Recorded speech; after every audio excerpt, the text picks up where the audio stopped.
नमस्कार, मैं हूं ठाकुर रश्मि सिंह और आप देख रहे हैं द यूपी खबर। संसद के मानसून सत्र के दौरान सरकार की ओर से दिए गए बयान पर सियासी घमासान मच गया। केंद्र की ओर से संसद में कहा गया था कि कोरोना काल के दौरान देश में ऑक्सीजन से मौतों का आंकड़ा नहीं है। इसके अलावा केंद्र सरकार ने यह भी कहा कि उनके पास किसान आंदोलन में मरने वालों का डेटा नहीं है। पिछले साल कहा कि सरकार के पास प्रवासी मजदूरों का डेटा नहीं है। सरकार की ओर से आए इन बयानों ने सियासी रंग ले लिया है। विपक्ष तो विपक्ष, भारतीय जनता पार्टी के कुछ नेता भी अपने ही सरकार से खुलकर असहमति जताने लगे। ऑक्सीजन की कमी के कारण हुई मौतों के मसले पर सियासी हंगामा बरपा तो केंद्र सरकार अब हरकत में आ गई है। आइए जानते हैं ऐसे कौन से मौके हैं जब मोदी सरकार ने आंकड़े छुपाए हैं। पहला मामला ऑक्सीजन की कमी से मौतों की है। कोरोना की दूसरी लहर में ऑक्सीजन की कमी से किसी की भी मौत होने का बयान पर सरकार दोबारा डेटा जुटाएगी।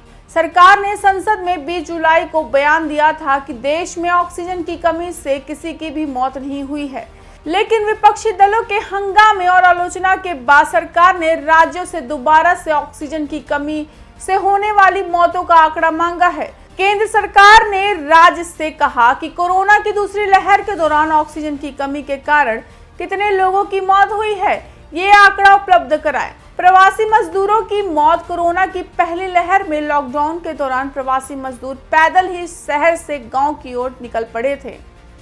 सफर के दौरान प्रवासी मजदूरों की सड़क हादसे, रेल ट्रैक पर चलने और अन्य कारणों से मौत हुई। स्टैंडर्ड वर्कर एक्शन नेटवर्क के आंकड़ों के मुताबिक पिछले लॉकडाउन के दौरान 971 प्रवासी मजदूरों की गैर कोविड मौत हुई है। सरकार ने कहा कि लॉकडाउन के दौरान प्रवासी मजदूरों की मौत के बारे में उनके पास कोई डेटा नहीं है। बेरोजगारी और नौकरी गंवाने पर डेटा। मानसून सत्र में सरकार से सभी दल के कम से कम 13 सांसदों ने कोरोना महामारी के दौरान बेरोजगारी और नौकरी गंवाने वालों का स्पष्ट डेटा मांगा था, लेकिन सरकार ने डेटा मुहैया नहीं कराया। इसके अलावा केंद्र सरकार ने आत्मनिर्भर Bharat package, made in India परियोजनाओं, स्वरोजगार योजनाओं और ऋणों का विवरण देकर इन मुद्दों को टाल दिया। CMIE के सर्वे के मुताबिक 3.3 करोड़ पुरुष और महिलाएं ऐसे हैं जिन्हें 30 से 40 साल के उम्र के बीच इस लॉकडाउन में अपनी नौकरी से हाथ धोया। किसान आंदोलन के दौरान मौतों का आंकड़ा। दिल्ली की सीमाओं पर पिछले करीब 8 महीनों से लगातार किसान प्रदर्शन कर रहे हैं। किसानों का कहना है कि 3 कृषि कानून उनके खिलाफ हैं, इसलिए उन्हें रद्द किया जाए। वहीं सरकार ने साफ कर दिया है कि वो संशोधन पर ही बात कर सकती है। जब संसद में पूछा गया कि आंदोलन के दौरान कितनी मौतें हुई, तो केंद्रीय कृषि मंत्री ने इसकी जानकारी होने से साफ इनकार कर दिया। उन्होंने कहा कि सरकार के पास इसकी कोई जानकारी नहीं है। 23 जुलाई 2021 को केंद्रीय कृषि मंत्री नरेंद्र सिंह तोमर ने कहा था कि किसान आंदोलन के दौरान कितने किसानों की मौत हुई, इसकी जानकारी नहीं है। लेकिन पंजाब सरकार ने जो डेटा इकट्ठा किया है उसके मुताबिक 220 किसानों की राज्य में मौत हुई। राज्य सरकार ने मृतकों के परिजनों को 10.86 करोड़ मुआवजा भी दिया है। कितना काला धन। लोकसभा में वित्त राज्य मंत्री पंकज चौधरी ने अपने लिखित जवाब में कहा कि स्विस बैंक में पिछले 10 वर्षों से काले धन का कोई आधिकारिक अनुमान नहीं है।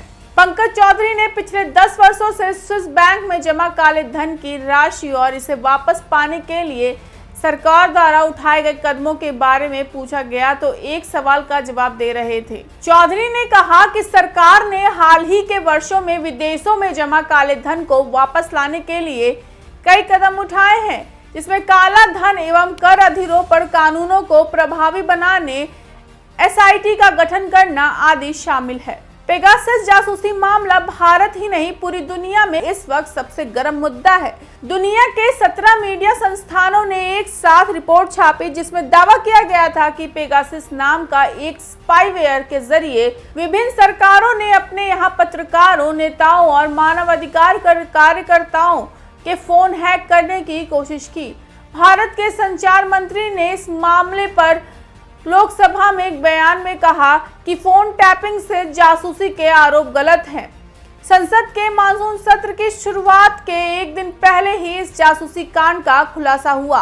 दावा किया जा रहा है कि जिन लोगों के फोन टैप किए गए थे उसमें कांग्रेस के पूर्व अध्यक्ष राहुल गांधी, केंद्रीय मंत्री अश्विनी वैष्णव और प्रहलाद सिंह पटेल, पूर्व निर्वाचन आयुक्त अशोक लवास और चुनावी रणनीतिकार प्रशांत किशोर सहित कई पत्रकार शामिल हैं। हालांकि सरकार ने इन आरोपों को सिरे से खारिज कर दिया है और रिपोर्ट जारी होने की टाइमिंग को लेकर सवाल खड़े किए हैं। फिलहाल अभी तक के लिए इतना ही। नमस्कार।